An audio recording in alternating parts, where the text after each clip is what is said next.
You can't be a guest star if you don't come up. Come here. Come here. Ding that. Yeah. All right, everybody. I brought a guest star with me today. She may not stay. No, not staying. But if you can't tell, today what we're talking about is buying a house with a pet. Yep. If you have a fuzzy friend, if you have somebody that you is an extra family member, then today's video is for you. Let's talk about buying a new house with your fuzzy friends in mind. Thanks for watching our video today.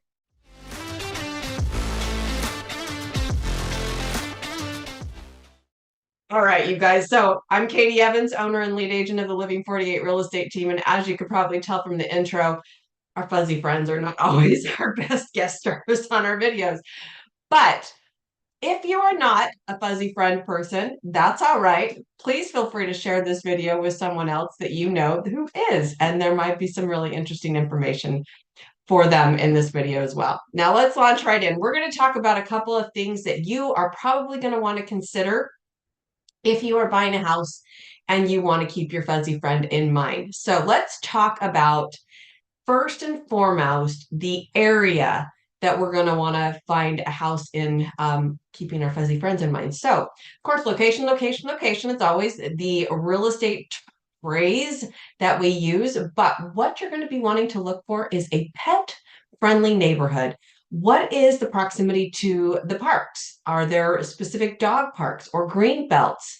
Where are there places for your pet to socialize, have a nice little outdoor life? We want to check for close by veterinary clinics. If there is one that you are happy with, a pet supply stores is always something to have, nice to have close by, and even groomers, those kind of things. Who's in the community?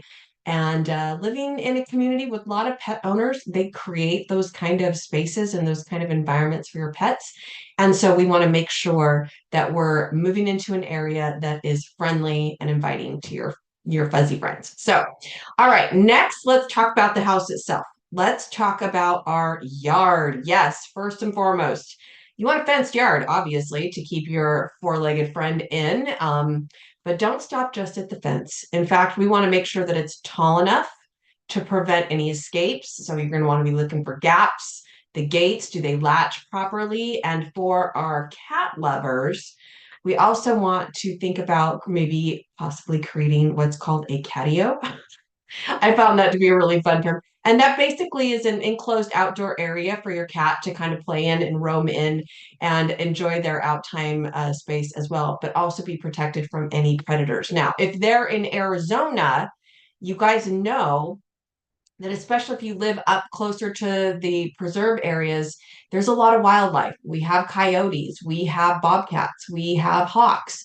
So if you have kitties or littler dogs, smaller dogs, those are some things that you're going to want to kind of look around at as well. So make sure that you've got that. All right, now let's move inside the house. All right. When it comes to the interior of the home, there are certain things you're probably going to want to look for, like pet-friendly layouts, open floor plans. We love open floor plans because then our pets have lots of room to roam and be in the vicinity of the family.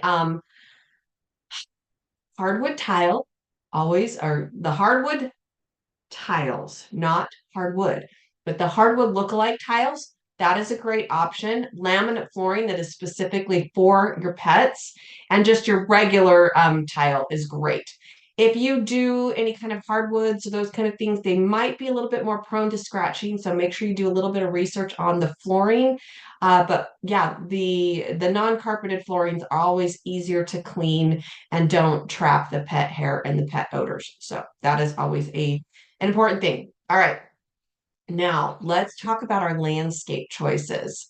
There are certain plants that are dangerous and poisonous to our fuzzy friends. And so we want to make sure that our garden and our yard and all those things are free from those toxic plants. So things like lilies, azaleas, those are bad. So just do a little research, and the things that are in your yard, just make sure that they are going to be pet friendly.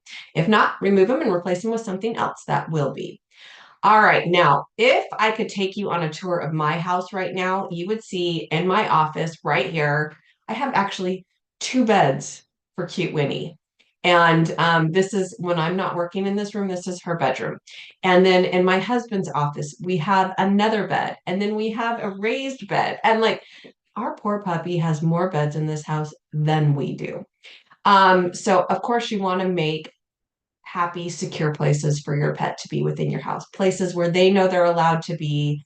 You can keep things tidied up. We have basket for toys. We have a closet that has her leashes and her dog food, all those kind of things. So just remember that you're kind of creating areas that are going to function for you and for your pet in your new home as well. Now, this is going to sound a little bit funny because I'm taking a phrase from baby proofing and we're going to talk about pet proofing your house. And there are a lot of things that you can do in your home to help pet proof your home, especially if you have a chewer. So, what about your garbage? You're probably going to want your garbage to have a lid on it. That is a smart one to do. You can protect areas that you don't want the fuzzy friends in with baby gates. So that's another thing that you can do to keep them out of certain areas. So to create kind of pet barriers for them. You can protect your furniture with pet friendly covers. That's always helpful. And then, of course, we want to keep all the cleaning supplies, all the cords and the wires and all those kind of things out of reach of our fuzzy friends as well. So, in conclusion, you guys, I know this has been kind of just a fun video, but share it with somebody that you know who loves their pets. Finding a pet-friendly home is absolutely a little extra effort, but for all of us who have our fuzzy friends, our fuzzy family members, we know that that little extra effort goes a long way for our personal enjoyment, for their enjoyment, and it just makes it such a fun experience for the whole family. So remember, considering the neighborhood, the area surrounding your outdoor spaces, your indoor spaces, and some pet essential proofing tips, you're going to have a wonderful experience buying a new house and keeping your fuzzy friend in mind. You guys, thank you so much for watching this video. If you like this or you're looking for other real estate information, please subscribe to our YouTube channel. Like us, follow us on all of our social media channels. And as always, if we can be of assistance to you, please don't hesitate to reach out. We would love to be a real estate resource for you here in Arizona. We'll catch you on our next video.